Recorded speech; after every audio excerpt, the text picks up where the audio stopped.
Hello, good morning, or good afternoon, or good evening, wherever you are. Today we are going to discuss the Google Earth Engine, exercise 1. And in this exercise, this is the beginning actually. And as we know that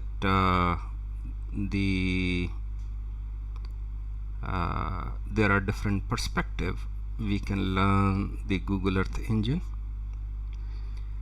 Basically, Google Earth Engine gives us the power of data collection, data analysis, and we can visualize the data on the map. And these are the three parts which we have to deal with if we are geospatial analyst. So this code is divided into three sections. The first section is the data part, how we will make our data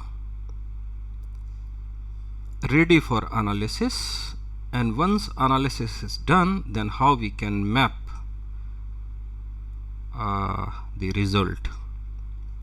So first thing first, in geospatial studies, first thing what we need is the area of interest.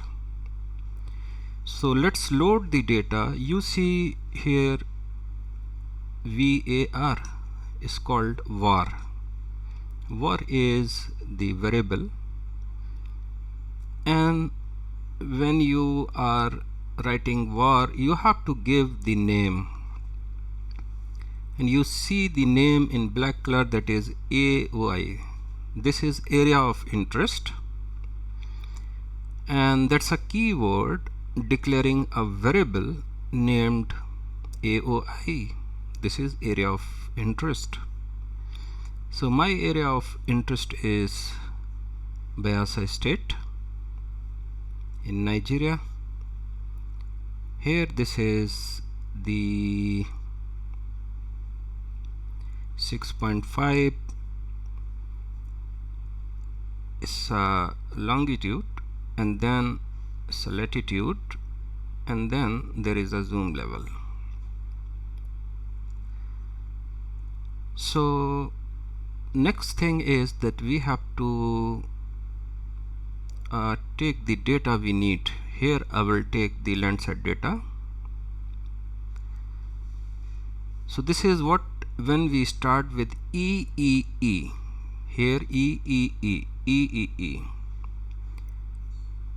and this is in purple color. What is this? This is a class constructor from the Earth Engine. This is the name space. This is the class constructor, and what it will do, it will collect the collection of images from the Landsat 8 data. This is Landsat here, this is Landsat 8 data, and this is tier 1 level 2. So the next what we will do is the function. There is a function. So all the red color font you see is the function. Where it will function, I mean what it will function, it will function the class name will function on this data. The class name, filter bound, is a class name. Here we can see here filter, sorry, here we can see the filter. This is what, this is, all these are the classes here. Filter, these are the classes given in purple color. This is the function. So This is the class, this is the function here, and this is the, we can say, array. This is the array. And then filter means the area of interest. I need this data to my area of interest, so it will filter thousands and thousands image collection, and it will go to specific to my area of interest here. So remember that this is the chained function in red color, and the filter bounds, filter date, and then sort. This is the filter bound here, then this is this, it will sort the cloud cover. It will sort, I mean, sorting means in ascending or descending order. It will sort, and it will take the cloud cover when there is a minimum cloud. Minimum cloud means it may be 5%, 3%, 2%. So we have to sort the cloud here. And now we finish the data stage by selecting the least cloudy image, right? Here this is done. Now next what we will do is we will go for the analysis part. For the analysis, we call normalized difference. So NDVI, the name is given here. This is the variable, and this is the name of the variable is here. We did the sorting here, and we took the first. First means what? It will take the first image when the cloud cover is the least. So again, you remember, the first is the class, normalized difference is the class, renaming is the class, and this is the function here. This is the function. So those who know NDVI, they can understand this is normalized difference of vegetation index. Those who do not know, let me give you a brief explanation. This NDVI is the normalized difference of vegetation index. What is this? This is band number 5, which belongs to near infrared, and band number 4 is the red band as far as the Landsat 8 data is concerned. So normalized difference of vegetation index is NIR minus red divided by NIR plus red. So here this is the class, and this class will know, this class knows that what it has to do. It has to do NIR minus R divided by NIR plus R, and then this is the class, and function is NDVI. Here this is the function which I'm asking to rename as NDVI, because the output will be NDVI then. So this is the analysis part, and then we come to the map section.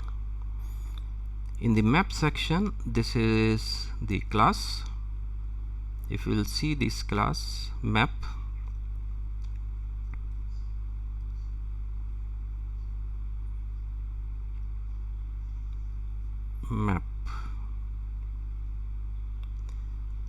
okay, this class will be here, map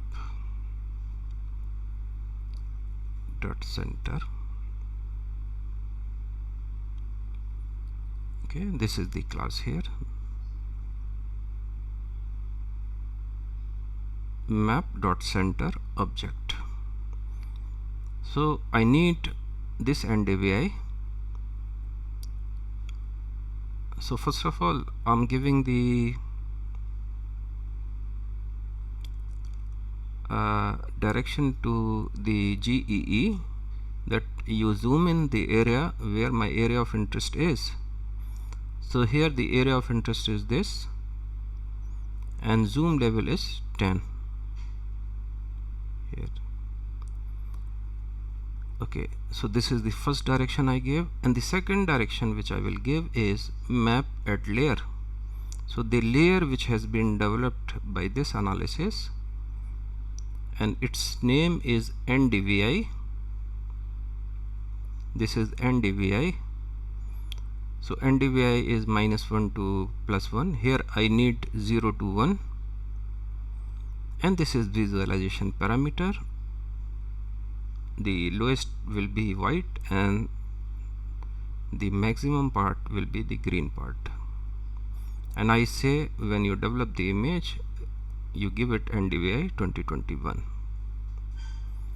So always keep in your mind, when you are doing geospatial analysis, you are dealing with the data, you are dealing with its analysis, and then you are visualizing here at this part. So when you will run it,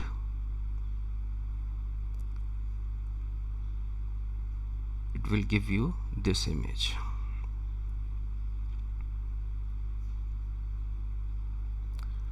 And this is very good part of the Google Earth Engine, that you can change your location. Like if you are interested for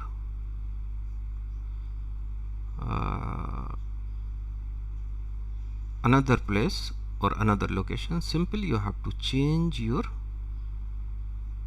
location, make it 14, then run it. You will go to that location, and for that location you will get the data. So you go to 14 degree latitude. Before we were at 4.5 degree latitude. And if you want to do further enhancement, then you can expand this, click it here, and if you want to add one more palette, you can make it green, dark green, okay, and then you can make it some light green, and then if you enhance the visualization, then do it okay, and then apply it.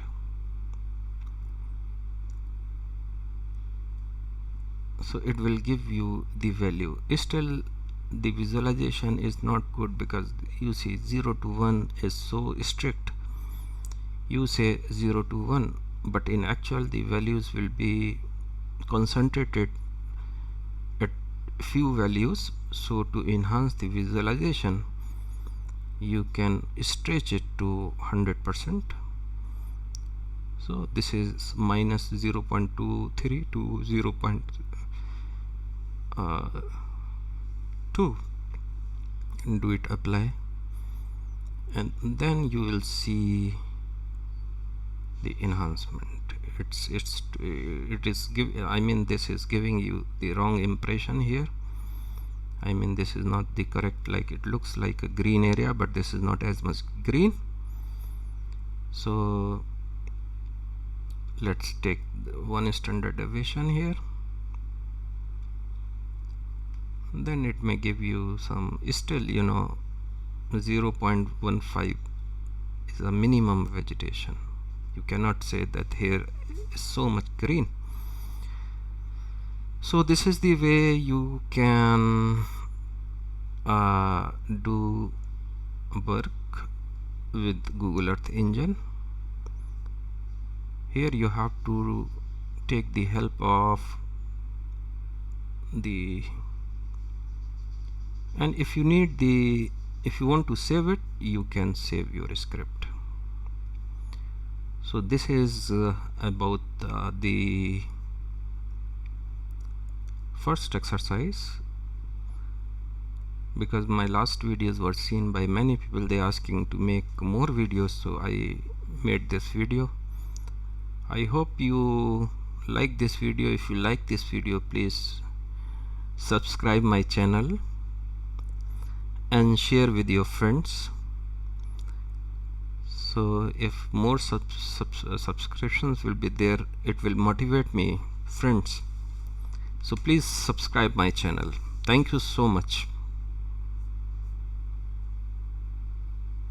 Let me stop it.